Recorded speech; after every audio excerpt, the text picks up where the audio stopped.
ಶ್ರೀ ಪರಮಾತ್ಮನೇ ನಮಃ. ಶ್ರೀಮದ್ಭಗವದ್ಗೀತಾ ಅಥ ದ್ವಿತೀಯೋऽಧ್ಯಾಯಃ. ಸಾಂಖ್ಯಯೋಗಃ.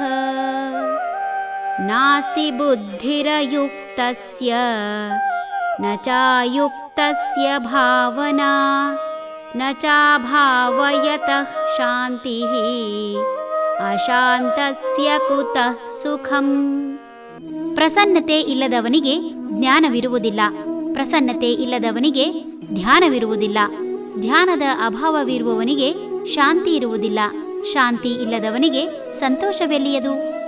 ಯಾರಿಗೆ ತನ್ನ ಹಿಂದಿನ ಮುಂದಿನ ಯೋಚನೆ ಇಲ್ಲವೋ ಆತ ಯಾವುದೇ ರೀತಿಯ ಚಿಂತೆ ಇಲ್ಲದೆ ಸಮಚಿತ್ತ ಭಾವದಿಂದ ಎಲ್ಲವನ್ನೂ ಸ್ವೀಕರಿಸುವ ಕಾರಣ ಮನಸ್ಸು ಸದಾ ಆನಂದದಿಂದ ಇರುತ್ತದೆ.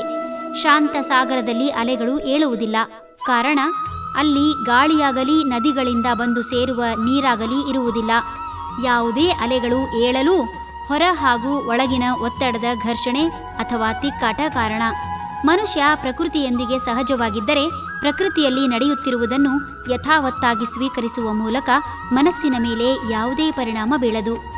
ಸುಣ್ಣದ ಕಲ್ಲುಗಳನ್ನು ಪಾತ್ರೆಯಲ್ಲಿ ಇಟ್ಟು ನೀರು ಹಾಕಿ ಮುಚ್ಚಿಟ್ಟರೆ ಹೊರ ಪ್ರಪಂಚ ಎಷ್ಟೇ ಶಾಂತವಾಗಿದ್ದರೂ ಒಳಗೆ ನಡೆಯುವ ರಾಸಾಯನಿಕ ಘರ್ಷಣೆಯಿಂದ ಪಾತ್ರೆ ಹಾಳಾಗುವುದು ನಿಶ್ಚಿತ. ಹಾಗೆಯೇ ಒಳಗೆ ನಡೆಯುವ ಕ್ರಿಯೆ ಅರಿವಿಗೆ ಬಂದರೂ ಬಾರದಿದ್ದರೂ ದೇಹ ಪ್ರಸನ್ನತೆಯಿಂದ ಇರಲು ಅಸಾಧ್ಯ. ಗೋಡೆಯ ಒಳಗೆ ಹೆಗ್ಗಣ ಇಟ್ಟು ಹೊರಗಿನಿಂದ ಭದ್ರತೆ ಮಾಡುವುದರಿಂದ ಪ್ರಯೋಜನವಾಗದು.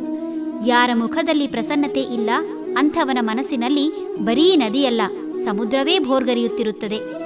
ಯಾವಾಗ ಮನಸ್ಸು ಪ್ರಕ್ಷುಬ್ಧವಾಗಿರುತ್ತದೆ ಅಂತಹ ಸಮಯದಲ್ಲಿ ಮನುಷ್ಯ ಯಾವುದೇ ವಿಷಯದ ಮೇಲೆ ತನ್ನ ಮನಸ್ಸು ನಿಲ್ಲಿಸಲಾರ. ಒಂದು ವಿಷಯದ ಮೇಲೆ ಮನಸ್ಸಿಡಲು ಅಸಾಧ್ಯವಾದಾಗ ವಿಷಯದ ಸಂಪೂರ್ಣ ಅರಿವಾಗದೆ ಮನಸ್ಸು ಗೊಂದಲದ ಗೂಡಾಗುತ್ತದೆ. ಮನಸ್ಸಿನ ಭಾವನೆ ಮುಖದಲ್ಲಿ ಮೂಡುತ್ತದೆ. ಯಾರ ಮುಖದಲ್ಲಿ ಸಹಜವಾದ ಮಂದಹಾಸ ಇರುವುದಿಲ್ಲ ಅಂಥವರು ಯಾವುದರ ಮೇಲೂ ಶ್ರದ್ಧೆ ವಹಿಸಲು ಅಸಾಧ್ಯ. ಮನುಷ್ಯನ ಜೀವನ ದರ್ಪಣ ಅರ್ಥಾತ್ ಕನ್ನಡಿ ಎನ್ನುತ್ತಾರೆ. ಕಾರಣ ದೇಹದ ಅಥವಾ ಮನಸ್ಸಿನ ನೋವಿನ ಛಾಯೆ ಮುಖದಲ್ಲಿ ಮೂಡುವುದು ಸಹಜ. ಒಬ್ಬ ವ್ಯಕ್ತಿಯ ಮನಸ್ಸಿನ ಒಳಗೆ ಪ್ರಶಾಂತತೆ ಇಲ್ಲವೆಂದರೆ ಅವನ ಮನಸ್ಥಿತಿ ಸರಿಯಾಗಿಲ್ಲ ಎಂಬುದು ಆತನನ್ನು ನೋಡಿದ ಪ್ರತಿಯೊಬ್ಬರಿಗೂ ಅರಿವಾಗುತ್ತದೆ. ಈ ಕಾರಣದಿಂದ ಮನುಷ್ಯ ಪ್ರಸನ್ನತೆಯಿಂದ ಇದ್ದರೆ ಮಾತ್ರ ಶಾಂತಿ ಲಭಿಸುತ್ತದೆ. ಶಾಂತಿ ಇಲ್ಲದವನಿಗೆ ಸಂತೋಷ ಇರಲು ಸಾಧ್ಯವಿಲ್ಲ. ಹರಿ ಓಂ.